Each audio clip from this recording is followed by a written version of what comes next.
All right, guys, so a lot of people been wanting to see this new Ram 1500 with the Hemi in it. Here it is right here. Let's see what the price is on this thing. 63. Okay, they didn't do too much to the inside. They didn't do nothing to the inside. Actually, they didn't change the daggone thing. But it does have a Hemi.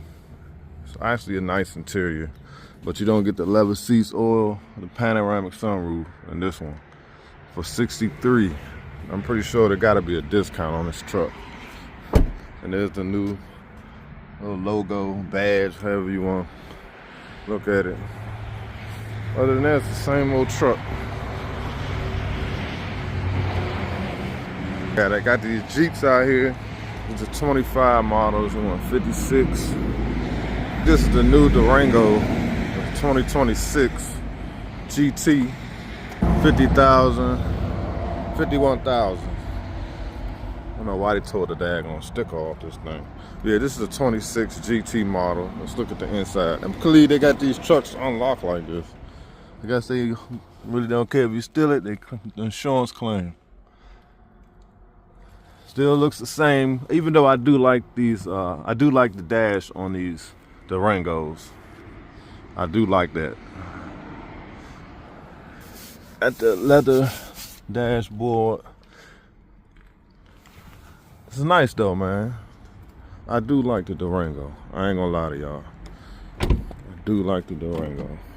Like I said, they got the sticker ripped off the back. I don't even know if it's in the inside of the car. Nope. Guess they don't want you to know how much it costs. This thing has decent room. You would think this thing would have been sold by now. Right. Yeah, the electric not gonna work. I like this right here.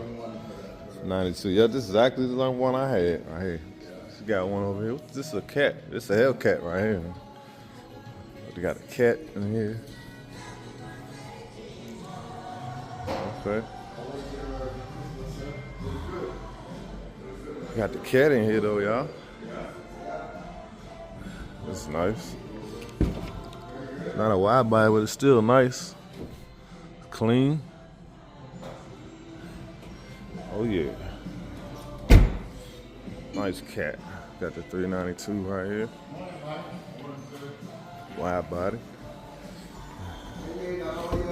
Yeah, I ain't gonna lie, I miss my wide body. But I'm gonna get the new one whenever they come out with it. What's this?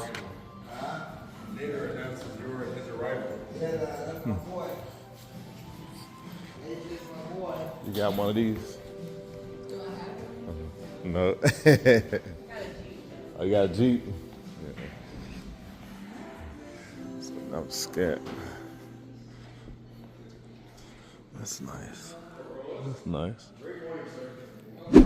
So, as you can see, guys, they still got a lot of inventory that they haven't moved yet. I'm pretty sure these are the Hurricanes. Let's see how much they want for these.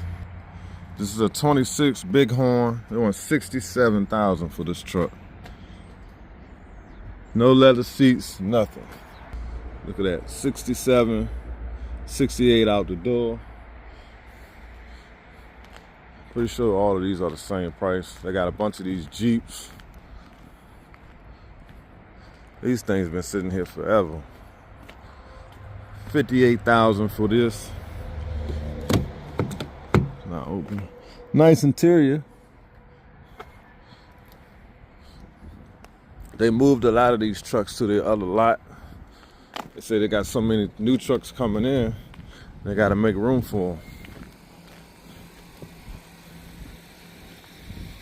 Here's another Grand Cherokee Overland, 62,000.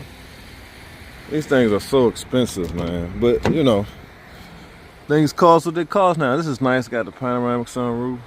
Nice interior. So to all my Mopar heads, man, we're going to have to wait till late 2027 before we even see any indications of the Hemi coming back into the Chargers, man, the Dodge Chargers. I'm not sure what engine they're going to put inside these new Chargers. There's a lot of channels on YouTube that continuously talks about what may happen, a bunch of speculation. And so you probably got to tune into those channels to get any type of speculation on what engine's going in the new Dodge Charger. Me personally, I would love for them to put the 6.2 in the new Charger. That's all I need, guys. Like, I'm not out here trying to race. I'm not going to be taking my car to the track on a consistent basis where I got to have the fastest and the most powerful engine inside these cars, guys. You know what I'm saying? All I need is a basic platform, and I can add a few mods myself and make the car, you know, fun to drive streetwise. I'm not trying to be the fastest guy on YouTube. For some reason, people always comment saying all this crazy stuff. Oh, this is not faster than Ford, or this and that. I'm like, bro, like, most people can care less about that. They need to make a car that people can afford and the average person can do, you know, basic mods to, so they can ride around and enjoy the exhaust sound, maybe do a few pulls at the stoplight. All that gotta have a 1,200, 1,500 horsepower. That's just nonsense. That's for the track heads. You know what I'm saying? Like, the average person can care less about that. But, you know, people always leaving crazy comments and on these YouTube videos talking about all this craziness when most people can't even afford the base model Dodge Charger, let alone a daggone car with 1,200 horsepower from the dealership. Like, come on, man. That's why the Demon 170 sat on lots for months and months and months, because the average person cannot afford those cars. But you got this in the comments to always want to keep leaving comments talking about, oh, they need to be faster than the Corvette. Like, come on, man. Like, this stuff's just so annoying. Like, come on. Most people just want to be able to ride around in their car, man. Nobody cares about all that nonsense. But that's what we got, guys. So leave your comments. I know I haven't done a dealership walk video in a long time, so I appreciate everybody tuning in. And I see y'all on the next one. Peace.